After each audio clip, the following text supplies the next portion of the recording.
My name is Dr. Anna Chapman and I'm Head of Service at London Stadium Learning. We're an education provision and we are running a project, an educational project called Passing the Flame, and as part of that we have been running a series of interviews with GB athletes and those very special people that support the Olympics and Paralympics to take place. So this project is funded by the Heritage Lotteries. We're very lucky to have the funding to run this amazing project. We are very fortunate, honoured to have us joined today by Sandy Forrest, who was an athlete herself, but is now a chief of photo finish. She's been a chief of photo finish, and she's actually the first female chief of photo finish. And obviously what comes to mind is people crossing the line and taking those images and seeing who's crossed the line first. So you can see what an important role this is, very crucial, and obviously means that it determines medals at the end of the day, doesn't it, Sandy, and that sort of thing, and times, which is so important for athletes. So Sandy's now going to start a little bit of a talk to give us a bit of background, and I'm going to hand over to you, Sandy. So welcome. Thank you. Yes, I'm Sandy, and I just wanted to give you a little bit of background to how I became the Chief of Photo Finish. I opened a letter in 2012, and inside it said, "You have been appointed to Chief Photo Finish Judge of the 2012 London Olympics." I thought, this is a joke. I turned the letter over and read it again. Yes, it was addressed to me. Wow, it's true. Goodness me, Chief Photo Finish Judge at the Olympics, 46 years after I'd started officiating at athletics events, and I'd been invited to be Chief Judge at the highest event in the sport. Well, how did I get here? Well, I am by nature a very competitive person, and anything I do, I try and do to the best of my ability. I was a sporty person at school. You probably guessed from my rugby jersey that I'm a sporty person. And when I played hockey, in school teams, East of Scotland teams. I was living in Scotland as a child. Music, I sang in choirs. I was always too scared to do solo parts, but latterly, just recently, I've sang solo parts with my choir here, and the dream of my life last year, as far as music went, was I actually sang with a jazz band. I'd always wanted to do that, but was never brave enough to do it before. Probably terrible, but I did the best I could. Other sports I played, badminton, squash, tennis, anything sporty I just enjoyed, but my favorite, of course, was athletics. And I became a timekeeper because I realized that although there are lots of people playing the sports, somebody has to organize it in order that you can do it. And so I thought timing seemed to fit in with my athletics events. I was a hurdler, and I had ruptured my Achilles tendon in 1966, seems 100 years ago now.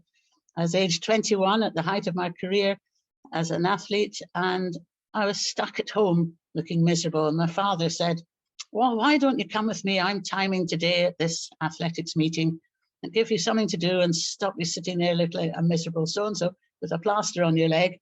So he carried me into the car, and off I went on my crutches and started timekeeping, and I really enjoyed it. And so I went to the timekeeping talks, and in those days you had to do an exam. Well, I passed that, luckily. And after passing the practical test, I became a qualified timekeeper. I was able to return to competition after my leg recovered, and I then set a Scottish record for the pentathlon. That's the 5 different events. You might have heard of Jess Innes, who does the heptathlon. That has an 800. I didn't fancy that, so I stopped then. Briefly, I held the Scottish record for the 100-meter hurdles for about 10 minutes before the other Scottish girl, who won't be named, did the next race, and she beat my new record. I was very upset, and I never got any faster. But I had gone on to compete for Scotland, and we had great trips to Iceland, Germany, France, England, that place down south, you know, where you are, and Northern Ireland. some years later, I represented Great Britain in the Veteran World Championships. Now they call it Masters. And I travelled to places like Rome and Strasbourg.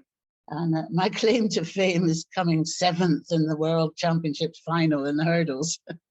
So it's quite something. But I still kept up my timekeeping, progressing through the grades until I reached chief timekeeper status. Quite a few women were doing that as well. We were living in London at that time, and I was in Essex, and there were quite a few women chief timekeepers. It was an easy skill to do for them and not too technical. At this time, photo finish was being introduced to the UK, and I was lucky enough to be in London where much of the new system was operating. At stadia like Crystal Palace, Woodford Green, and Terence McMillan's Stadium in Newham, which is now called something else, it's Stratford. All fairly close to my hometown, my home in Walthamstow, almost on the border of Walthamstow and Leighton. My husband, who's a techie, he got involved straight away. But I was hesitant as it looked complicated and a bit messy. There's lots of chemicals to be mixed, film to be studied and things like that. However, I was persuaded to have a go, and I found it fascinating.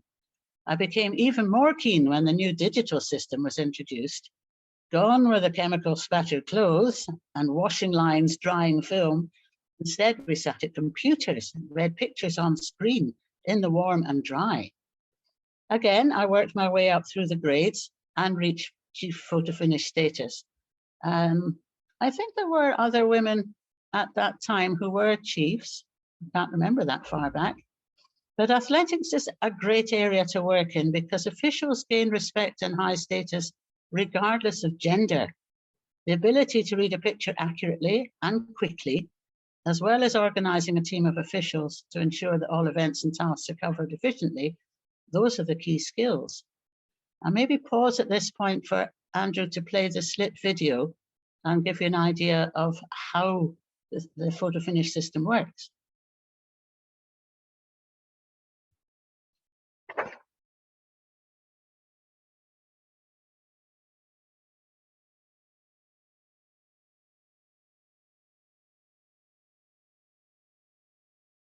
You can see the camera there.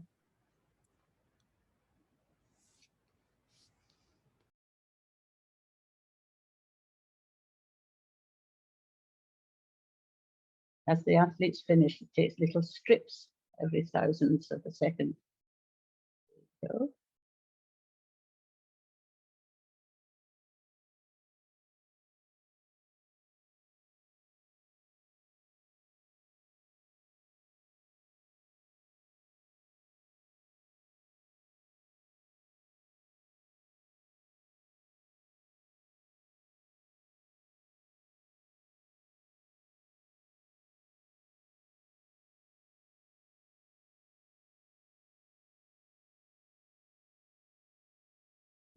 Cursor being placed on the athlete.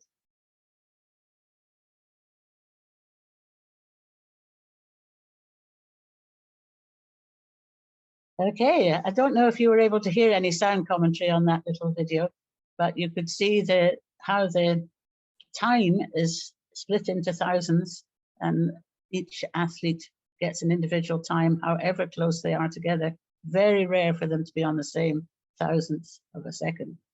And we read those by that line you saw coming across the screen, which we call the cursor. As soon as that touches the torso of the athlete, that's the time for the athlete. Anyway, as a chief of photo finish, I took part in many meetings, from young athletes leagues to county and national championships, as well as the odd invitation to the few international meetings that we had in the UK at that time. I was also part of a team running courses for officials and ended up marking exam papers for the south of England. Life became much easier when the present nowadays system was introduced. Budding officials don't do exams anymore. They're judged on their ability in the various officiating skills, which is much fairer when you think about it, because lots of people find it hard to write in exam conditions. Thank you. Yes, I'm Sandy, and I just wanted to give you a little bit of background to how I became the chief of photo finish. I opened a letter in 2012 and inside it said, "You have been appointed to Chief Photo Finish Judge of the 2012 London Olympics." I thought, "Is this a joke?" I turned the letter over and read it again. Yes, it was addressed to me. Wow, it's true. Goodness me, Chief Photo Finish Judge at the Olympics, 46 years after I'd started officiating at athletics events, and I'd been invited to be Chief Judge at the highest event in the sport. Well, how did I get here? Well, I am by nature a very competitive person, and anything I do, I try and do to the best of my ability. I was a sporty person at school. You probably guessed from my rugby jersey that I'm a sporty person. And I played hockey in school teams, East of Scotland teams. I was living in Scotland as a child. Music, I sang in choirs. I was always too scared to do solo parts, but latterly, just recently, I've sang solo parts with my choir here. And the dream of my life last year, as far as music went, was I actually sang with a jazz band.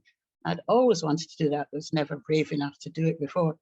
Probably terrible, but I did the best I could. Other sports I played, badminton, squash, tennis, anything sporty I just enjoyed, but my favorite, of course, was athletics. And I became a timekeeper because I realized that although there are lots of people playing the sports, somebody has to organize it in order that you can do it. And so I thought timing seemed to fit in with my athletics events. I was a hurdler, and I had ruptured my Achilles tendon in 1966, seems 100 years ago now. I was age 21 at the height of my career as an athlete, and I was stuck at home looking miserable. And my father said, "Well, why don't you come with me? I'm timing today at this athletics meeting and give you something to do and stop you sitting there looking like a miserable so-and-so with a plaster on your leg." So he carried me into the car and off I went on my crutches and started timekeeping, and I really enjoyed it. And so I went to the timekeeping talks, and in those days you had to do an exam. Well, I passed that, luckily. And after passing the practical test, I became a qualified timekeeper. I was able to return to competition after my leg recovered, and I then set a Scottish record for the pentathlon. That's the 5 different events. You might have heard of Jess Innes, who does the heptathlon. That has an 800. I didn't fancy that, so I stopped then. Briefly, I held the Scottish record for the 100-meter hurdles for about 10 minutes before the other Scottish girl, who won't be named, did the next race, and she beat my new record. I was very upset, and I never got any faster. But I had gone on to compete for Scotland, and we had great trips to Iceland, Germany, France, England, that place down south, you know, where you are, and Northern Ireland. Some years later, I represented Great Britain in the Veteran World Championships. Now they call it Masters. And I travelled to places like Rome and Strasbourg. And my claim to fame is coming 7th in the World Championships final in the hurdles. So it's quite something. But I still kept up my timekeeping, progressing through the grades until I reached chief timekeeper status. Quite a few women were doing that as well. We were living in London at that time, and I was in Essex, and there were quite a few women chief timekeepers. It was an easy skill to do for them and not too technical. At this time, photo finish was being introduced to the UK, and I was lucky enough to be in London, where much of the new system was operating. At stadia like Crystal Palace, Woodford Green, and Terence McMillan's Stadium in Newham, which is now called something else, at Stratford. All fairly close to my hometown, my home in Walthamstow, almost on the border of Walthamstow and Leighton. My husband, who's a techie, he got involved straight away. But I was hesitant as it looked complicated and a bit messy. There's lots of chemicals to be mixed, film to be studied and things like that. However, I was persuaded to have a go, and I found it fascinating. I became even more keen when the new digital system was introduced. Gone were the chemical spattered clothes and washing lines drying film. Instead, we sat at computers and read pictures on screen in the warm and dry. Again, I worked my way up through the grades and reached chief photo finish status. I think there were other women at that time who were chiefs. I can't remember that far back. But athletics is a great area to work in because officials gain respect and high status regardless of gender. The ability to read a picture accurately and quickly, as well as organising a team of officials to ensure that all events and tasks are covered efficiently, those are the key skills. I'll maybe pause at this point and play the slit video and give you an idea of how the photo finish system works. One of the most important systems for deciding the times in a track event is the Seiko slit video system. A camera placed at the finish line records each split second as the competitors cross the line.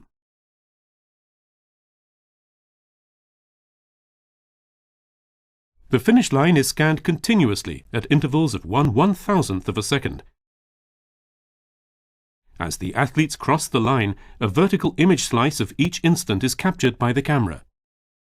These image slices are joined together to form one continuous picture that judges study to determine the placings and times. Here you can see an image of each athlete during the period when he crossed the finish line. In the picture, a difference in time is represented as a difference in distance between each athlete. Simply by positioning a timeline against the torso of each athlete, that person's time is displayed. You could see how the time is split into thousands and each athlete gets an individual time, however close they are together. Very rare for them to be on the same thousandths of a second. And we read those by that line you saw coming across the screen, which we call the cursor. As soon as that touches the torso of the athlete, that's the time for the athlete. Anyway, as a chief of photo finish, I took part in many meetings, from young athletes leagues to county and national championships, as well as the odd invitation to the few international meetings that we had in the UK at that time. I was also part of a team running courses for officials and ended up marking exam papers for the south of England. Life became much easier when the present nowadays system was introduced. Budding officials don't do exams anymore. They're judged on their ability in the various officiating skills, which is much fairer when you think about it, because lots of people find it hard to write in exam conditions, but they know what they're doing when they're actually on the track. Back to the Olympics. What an amazing experience. Following my appointment, which of course I accepted, I was allowed to pick my own team of officials. I knew that Omega Timing would be providing the cameras, the clocks, the laptops, and other equipment, but we had to be able to work with it rather than the equipment that we had all got used to at our own tracks. So I was allowed to pick a team of 3. I tried to make fair choices and decided to try to cover experience and youth, a spread of UK-based people, and equal gender. Equal gender opportunities is very important, plus the ability that they could get on with each other, even in tricky situations and a very small area. That was quite difficult when I was only allowed to pick 3. So I made a list first of all, and then I chose a very experienced man from the Midlands, very calm, very knowledgeable. Another very experienced man who also happened to be from the Midlands, but he was also a Scot, and a young woman who had recently reached chief status. She was from the south of England, so I'd spread it a little bit. And she was also, by chance, a language professor specializing in French and German. Yes, you guessed it, the Omega team were from Germany, France, and Switzerland.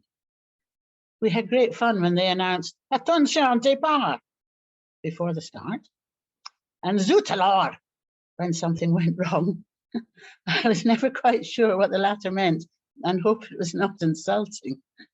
Between the 4 of us, we had quite a bit of French and a smattering of German, but we weren't very good with the Czech, but luckily he spoke German as well. After all that effort and careful planning, one of the men was moved to be chief photo finish judge of the marathons. So I had to start again looking for a suitable candidate. I needed someone with very good photo finish skills, and at the risk of upsetting all the other officials, I picked my husband, sacre bleu. In my opinion, he was one of the most knowledgeable photo finish judges in the country. Amazingly, no one objected. Well, not in my hearing anyway. So I reckon they all agreed. There's my husband on the right, as you're looking at the picture, then myself, then Alison, the young woman, and finally Cameron, who's the Midland Scot. You can see our beautiful uniforms. Oh, I meant to put my blazer on and I forgot. The hats were wonderful, but as you see, we were carrying those, and it was very rare for anybody actually to wear those. We had to be in London for 2 weeks before the Olympics for specific training. Various groups of athletes came for competition in the stadium while we adjusted equipment and prepared the very small room, which we named the office. It was built at the very top of the stadium.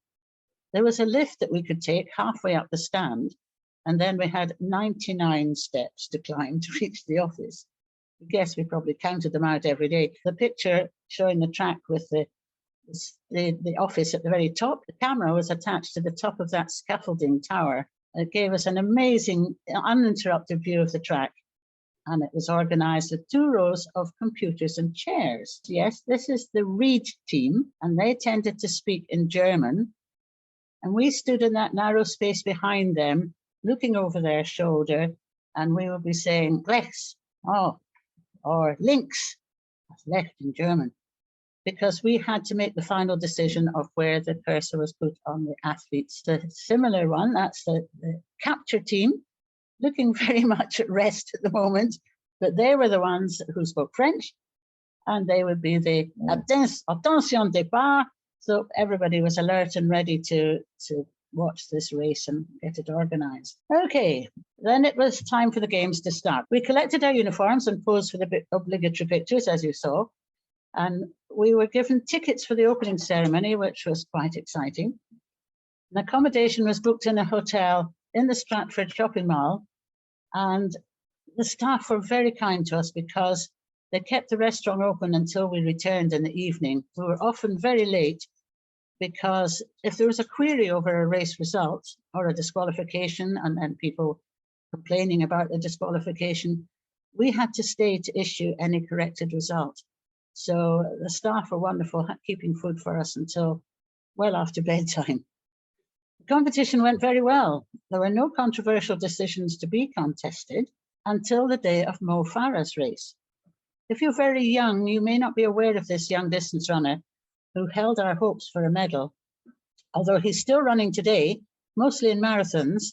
And at that time, he belonged to Enfield Club in London, and I have a feeling he's still a member there. But he was running in the 10,000 meters, and as the race continued, it was clear that he was in contention for medals. But what color? Over the final few laps, the crowd got very excited, shouting and cheering and clapping to encourage Mo. Finally, he was leading on the last lap and the noise was deafening. The crowd started stamping their feet, and we realized that the camera, perched at the top of the very high tower above our office, was shaking.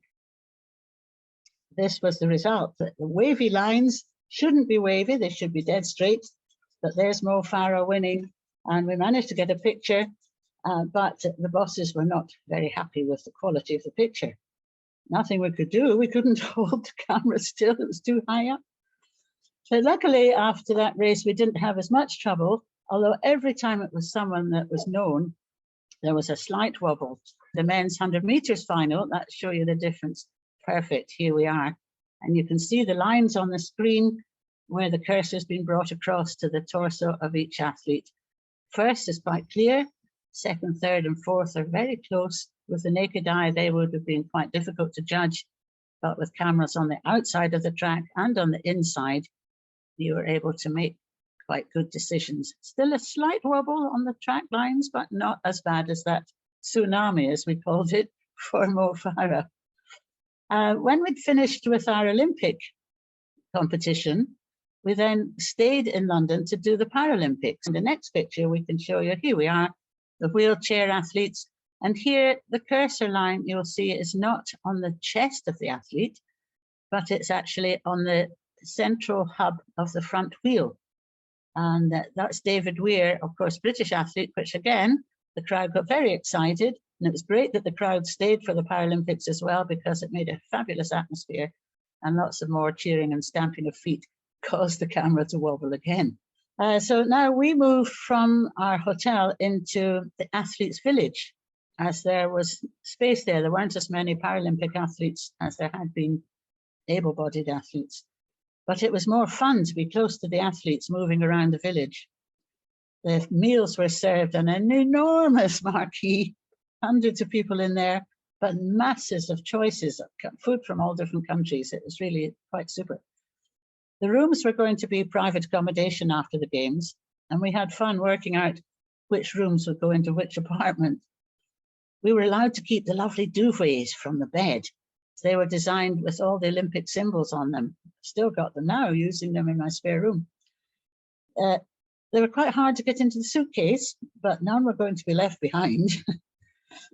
We were quite mesmerized to watch some of the less affluent countries packing their coaches and even huge shipping containers with TV sets, kettles, bedding, etc. before they left. No one ever found out if they made it home with all the extra goodies. I still officiated athletics events, although I have now dropped out of major UK events, as they're very hard work, fairly stressful. We have to travel mostly down to London and leave my wee dog behind or send him to a dog sitter. But I still will continue working at Scottish events for a few more years as I enjoy it so much. But I feel greatly privileged that I was able to be part of such an exciting event, doing something that I really enjoy and that very few people get a chance to do. And my sort of abiding thought was I was the first woman to be a chief photo finish judge. And it would appear that I was also the last one, because they have changed the system now and the operating company do all the reading of photo finish. Although we're fighting to still retain an athletics official to be in the room making the final decision, because we're the people who've been trained to read the races. They just operate the equipment. Anyone can do that, except me, because I'm totally non-technical. Anyway, I think I better shut up talking, and if you get any questions, Anna, I'm happy to answer those. Oh, wow, so inspiring. Thank you so much for your time preparing that, Sandy, and explaining your incredible journey. Like I said before, you know, sort of life-changing decisions that you made. So incredible. Thank you. We've got from Pia, a message from Pia saying, really exciting talk. Thank you. So that's a bit of a start. Nice.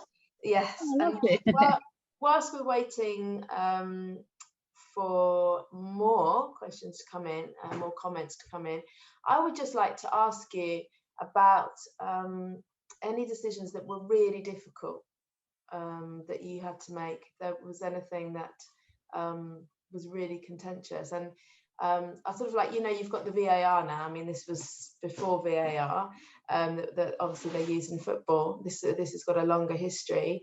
But did you have other verifiers? Did you have that big discussion going on? And because obviously a decision is then a decision. So yeah, I just wondered if there was any sort of contentious moments or. Well, not really. Amazingly, for such a high-class competition where the athletes are really very close in terms of times, we had expected, particularly in the 100 meters where they're closest, that it would be very difficult to read. We have track judges working as well, though they're out of sight for things like the Olympics. They send in what they saw by the naked eye. So we've got that as a kind of base to look at. We have seen the race from the photo finish office. So we also have our own, we record what we think we have seen.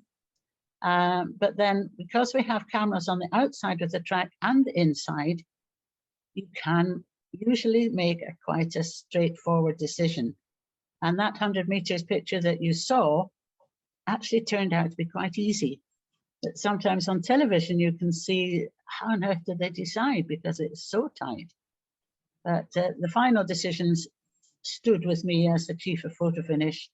And then, of course, if somebody doesn't agree, different countries, oh, we think our guy was ahead, they can put in a protest, and then there's a jury of appeal, and it's all sort of broken down into tiny little segments. But fortunately, it all went very smoothly. You're obviously doing your job very, very well.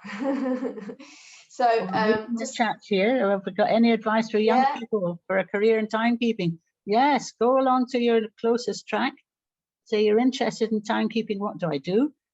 And people will say, "Oh, wonderful! Come in!" Especially if you're young, because they all tend to be looking like me, ancient and white hair. But no, there are more younger people getting involved now. They're realizing that it's actually quite fun. They'll give you a watch and show you what to do. And then there are courses run each year. At the moment, they're doing them by Zoom, which is not entirely satisfactory. But the courses, they teach you the rules. You know, there are a few rules that you need to be aware of. Not too many for timekeeping. Much more difficult being a field judge. And they'll just be very pleased to welcome you. And eventually, of course, you'll save up some money and buy a watch. They're quite expensive. I had one lying around here. I think I've tidied it away.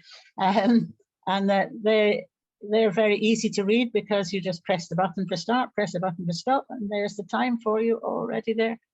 So yes, please just go to your nearest track and tell them you're interested. We've got a comment really, which I agree with. It's sort of interesting to hear about the points that make someone, have come first, indicate that someone's come first. And you do see athletes dipping with their head at the line. So I don't know if you can explain a little bit more about, why it became the chest and torso. Yeah. Well, they had to make a decision at some point as to where they would decide the winner. And they decided torso because that is the body crossing the line. So torso starts from the base of the neck, and that bone on the back of the neck is quite good. You can see that showing in a photograph in the film, to the top of the legs, like the hip line, you might say. And so athletes in the know, we talk about barrel-chested athletes, they push their chest forward and their head back, in fact, as they're finishing, so that their torso is the first part getting to the line. Excuse me. And often when there's any argument or contest over who was first, it will be, as you say, because the athlete that thinks he's won because his head was there first. But no, you can chop the heads off. They don't need a head. They just need a torso. Or sometimes you see youngsters trying to get their foot over the line first. And again, that doesn't count. But in the wheelchair events, as we saw in the picture, it's the chair that is measured. And we even, I haven't got time to find it today, but we had an incredible finish where the athlete was so desperate to get to the finish line, he actually tipped his chair over, slid across the line. The chair was upside down with him somewhere in amongst it. And we still had to measure the first wheel that crossed the line and the center of its hub. And that was quite fascinating. People came out to see the picture. Well, how do you know? How was he first? So it's there on the screen, and you can enlarge it, make it much bigger to be sure that you've got it on the right place. And we're talking about many thousands of seconds. It's incredible how tight it can be. How many segments is the picture divided into? Oh, goodness knows. Many, many, many thousands. My husband's just gone out with the dog, else he could have told you how many. And a special camera. Yes, it is a special camera. And it's started by the gun with the starter. If they're using an electric gun, it's started electronically, of course. If they're using the old-fashioned bang-bang, then it starts, there's a transducer, which is like a little microphone, I suppose, attached to the gun, and takes the trigger and starts on that. And then we finish it on the screen with a button. And the button is pressed as the athletes are approaching. So you've got quite a long piece of film to look at with all the athletes on. Unless in a very long race, for example, you can stop the button in between, cut out some of the long bits of track. What we do before the start of a meeting is a zero control test. And we place the gun on the line with the transducer, or if it's an electric gun, it's not a problem.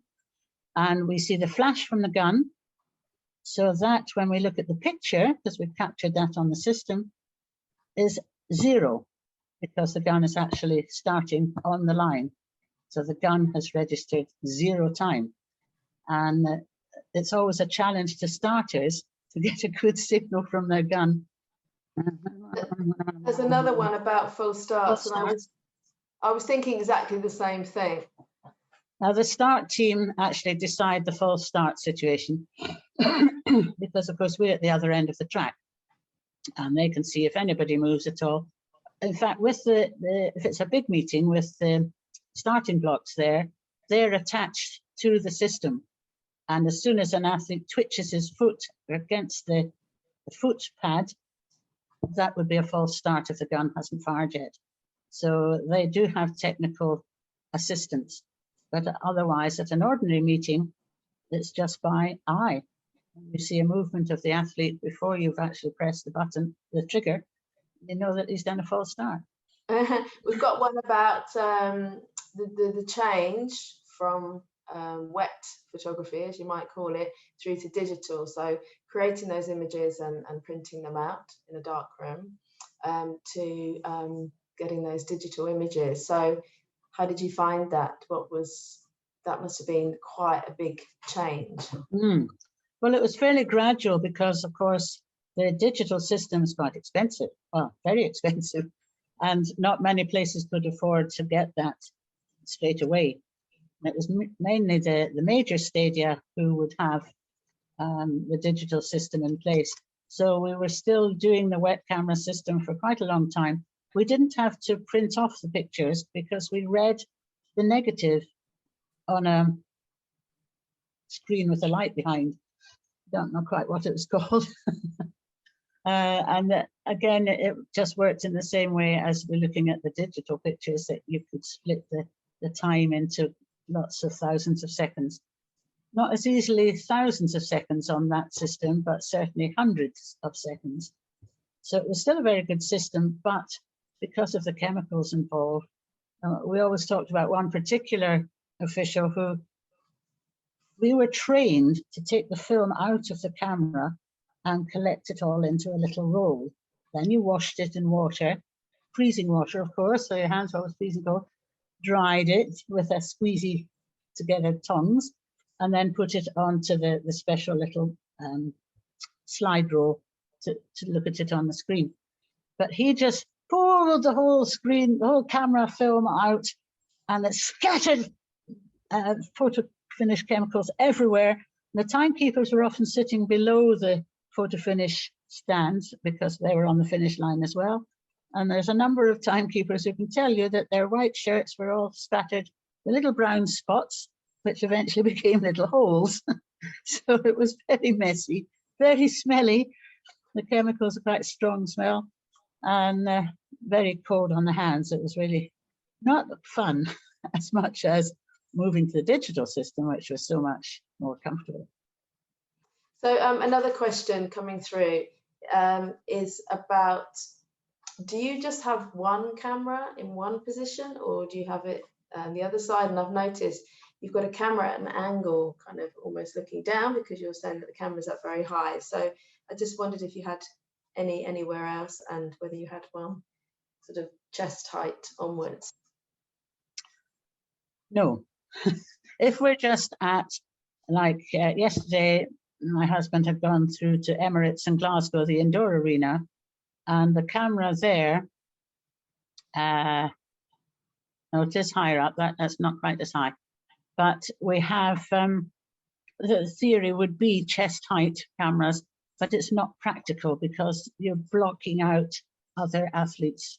If you've got it raised a bit or very bit, you've got no interruptions, and so you get clearer pictures of all the athletes. You can make more definite decisions on your finish line.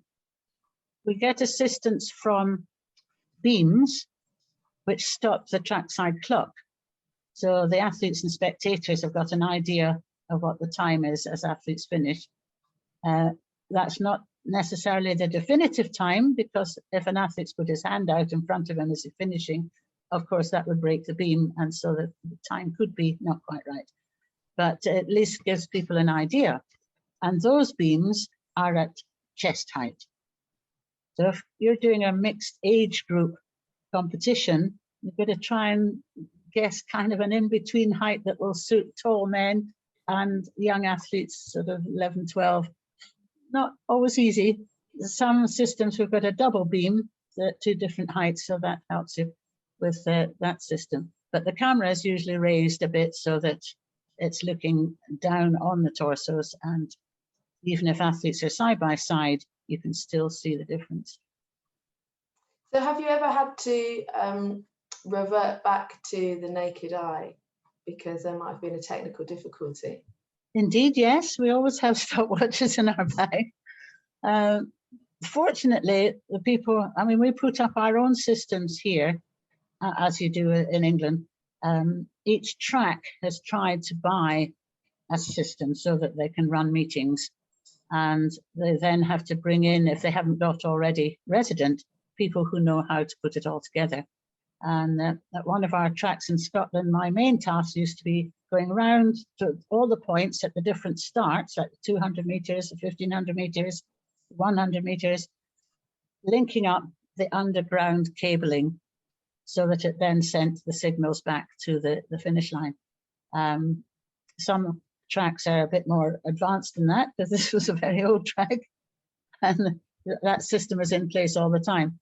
Other tracks, they have to run cables out across the grass, which is not ideal, because you don't really want an athlete stepping on a cable with their spikes on and breaking the link. As you're doing your qualification to become a photo finish judge, you learn how to connect things up together as well. Of course, being electronic, the systems are always advancing. There's always something new. So unless you're working with them all the time and learning the new things, which is the side that I'm not very keen on, if I'm chief of a team, I appoint people who are going to do the technical side for me, well, I just have to organize all the other things, you know. So it is quite tricky, but if you're electronically minded and know how to plug things in, it's not really as difficult as it sounds. So obviously, I mean, it sounds like you've been racing up and down the country, British Isles, being involved in photo finish and timekeeping. I just wondered whether you've been abroad doing it at other games or other large events, and maybe what the differences are, if there are any, whether there's a sort of a standard blueprint in terms of doing this, or whether you've been challenged by differences. If it's a major international type meeting, then it's exactly the same, because they bring in these technical companies who don't bring just photo finish gear, they bring the result boards that do the field events and show all the distances, and they bring all the technical equipment that you would need to run a meeting, and they set it all up for you.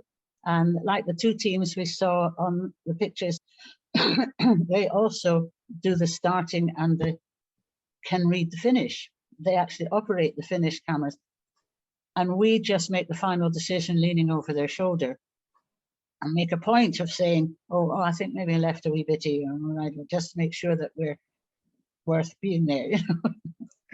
If it's a lower layer below that, for example, we went over to the Isle of Man to do the Youth Commonwealth Games a few years back.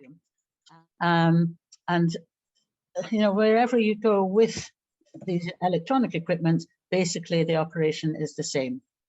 Either it's set up by an outside company and you do the final reading, or it's set up by yourselves and you do the whole thing. But anyway, certainly in Europe, it'll be the same system of working and reading, and the same decisions will be made, which is very reassuring, really, that you feel your athletes are secure, because anywhere they go, they're going to get the same treatment or the same result. Like, you know, they're not being cheated out a result because someone doesn't know what they're doing, unless they're at a very low level meeting, which they don't really go to. But it's quite fun. I mean, my husband was talking, he said, you must put in about my 60. And he was reading with one of the German guys, and they were trying to talk about whether it was 16 or 60. And my husband's got a smattering of German, so he was able to say it in the guy's language. Yes, yeah, this is Verti, yeah. So, the language thing can be tricky, but they do tend to send people who have at least some English if they're coming to this country. And some of them are fluent. It's embarrassing that they speak better English than we do of their language. Do young people get the opportunity to learn about timekeeping or possibly even photo finish at school or college? Are you aware of that being an opportunity? I wouldn't think so, unless they're very lucky and they happen to be at a school or college where there is someone who's an official. Their best avenue is to find a local track, a local club. If there isn't one nearby, then get in touch with UK athletics in England or Scottish athletics if they live in Scotland. And I mean, people were desperate to get officials, especially younger people, and they'd be made very welcome. And the best way to learn is to actually do it. You can sit in a classroom and learn lots of theory about what's supposed to happen, but actually doing it is the way to learn. So maybe some great opportunities for work experience. Maybe this is something absolutely, yeah, into a school. So and lots of job interviews ask now if you volunteer anywhere, and of course it's volunteering for athletics officiating, and although it's not one of the sort of heart-rending looking after ill animals or anything like that, but it is a volunteering opportunity which shows that you are interested in learning new things and going out on your own time and doing things, which employers like. So apologies if you've talked through this, but I'm really interested to know the process. Obviously you've talked behind the scenes. We can see there's amazing studios that you're in and how you see it on the cameras and how that kind of works. But having got that information, how does it then go out to the audience, the people in the stadium, or even the athletes? You see them do the race and then you see them look up the screen. I mean, what's the journey of then that image? Well, those images, depending on where you are, what level of competition, when we're doing our indoor meetings, which is easier to do all the cabling and stuff, we actually show the reading situation as it happens. So people can see the line moving along and stopping at each athlete and the time showing at the side of the screen. If it's a major, like the sort of top level competitions where there's money involved as well, we tend to do the reading behind closed doors and then show the end results. So that if we're having a decision-making situation, it's not public until the decision is made, because it's, well, you were on my torso at one point and then you moved it away. Yes, because it wasn't in the right place. There isn't time to go to in-depth explanation because you've got more races coming all the time. If we had a separate team who explained to people, I mean, very often we have athletes coming up to the photo finish room, if it's not 99 steps away, to ask if they can see the picture. And if they ask nicely and we've got time, we think that's important they should see the picture so they realise that they haven't been cheated and it's all above ground. We had quite a laugh one time in London where the meeting organiser came up and he said, I've got this chap downstairs, he's very, very angry and he wants to see the picture because he's sure that he won. If we come with him, we'll escort him. Would that be all right? I said, yeah, you can. Of course, when it came up, it was one of our local East London guys. Oh, Sandy, it's you and Mike. Oh, that's all right then. So I didn't win, did I? No, look, here's your picture. Oh, I see. All right, thanks very much. The two organisers just say, well, he was about to beat them up because they were saying, no, he couldn't see the picture. So when the athletes have confidence in the team and there's people they know are doing things right, there's no queries. They know that, well, they didn't run fast enough, basically. So that's important. I was really curious also to know about other sports. I don't know if you do other sports. I mean, again, swimming, some of the, short distance, really fast swims competitions, and they touch, don't they? They touch the side, but again, that must be so difficult. I mean, Very like difficult. milliseconds. There's a lot of very fast swimmers, aren't there? Yeah. No, we don't do that, because when they finish, they splosh water over you and you get chlorine stains on your clothes like we used to get from photo finish cameras. So no, don't do that. And it's hot and steamy in swimming pools. Oh no, we don't do that. But I'm a hockey umpire for outdoor sports, and so you don't have to make decisions as finite as that.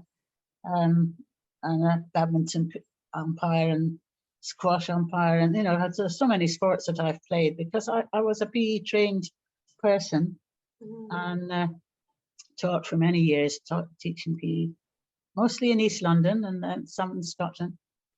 So yeah, no, you can't spread yourself too far, really. So two last questions, sort of going all the way back now to when you started as an athlete. What was your inspiration? Was it an individual that inspired you? Was it seeing something on TV? What got you going into sport? It was a teacher at my school. Well, she was a part-time games coach. I think that was her title. She used to come in on our PE lessons, and we travelled from my school in Edinburgh, was in the city, and we had to travel out to fields quite far out of the town. And she must have recognised some kind of ability in myself and my friend, and she encouraged us to come training at her club. She was Edinburgh Southern Harriers, and so we joined the club, and we had a relay team of girls about the same age, and we went to the Scottish schools, and we liked this because we used to win and things, and it was great because we were trained, coached, and lots of the other teams were just someone that PE teacher thought they looked quite good, bung them together. So we were like sort of semi-pro athletes already, unpaid, So great fun. And then she introduced me to hurdling as well, because that had been her event. And I just loved hurdling. It was just fantastic. And I wasn't a top level sprinter on the flat, but on the hurdles, and I was able to beat other people. So that was great. Winning's great. So we've seen some of your pictures, which is obviously memorabilia, artifacts, if you like, from your career, which is wonderful.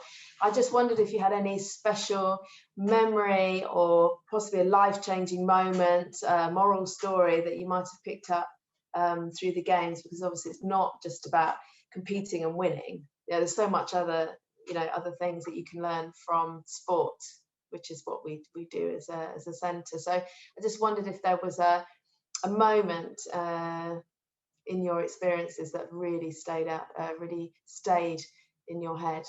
Watching the Paralympic athletes, that is just stunning. The effort that these men and women have put in to overcome impossible injuries or damage, and to actually be able to compete and seriously compete. It's not just for fun. It's this really serious competition, and they've worked and worked to be able to overcome whatever disability they have, and that is really staggering to see. Admiration just abounding, but you're not allowed to show that. They don't want to be admired and told they're wonderful. They're just being normal, and they're being normal like everyone else. I think that is the thing that I find most amazing. And see athletes who can't see, relying on somebody tied to their hand with a piece of string, they're going to run them round the track and across the line at the right speed that they can compete with the other people. And they trust those people. It's wonderful to see. Super. Incredible. Well, just to say thanks, Sandy. What an incredible insight into your experience being on the front row, if you like, of athletics. I'm sure lots of us are very envious of your experiences. So yeah, we just want to say thank you so much, Sandy, and been an absolute pleasure.